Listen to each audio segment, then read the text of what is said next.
Hi, and welcome to this tutorial from how to copy a file in a flattened directory structure. So what's called copy flatten is basically when you move files from subdirectories, but the directory structure is not copied.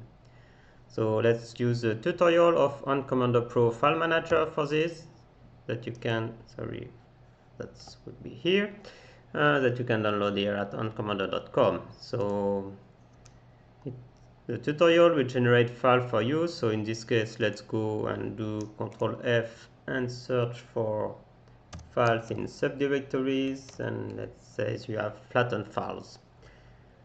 So here select the flatten. So let's say, for example, let's select these two files that are in subdirectories, and then we can go to the copy flatten to. So that would be this one. Let's copy here from the next directory, but you don't need to do this. And you can use, if I go here, so I have the selected files, go there, I can search also here for flatten, and you can choose copy or move flatten.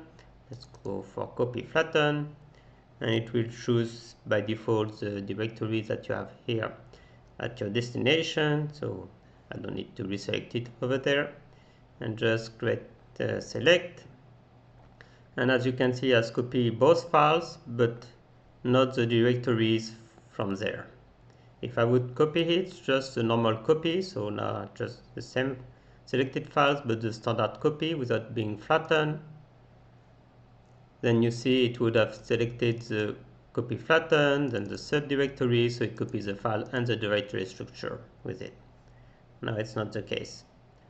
So same thing for files. Basically you can I won't demo it over there, but it's basically the same thing, except that the copy files would be like from the subdirectories. So this file basically would be removed and just moved to the destination directory. Okay, if you have any questions, just put them in the comment or remarks. Also are welcome, and thank you for watching, and see you to the next video. Bye.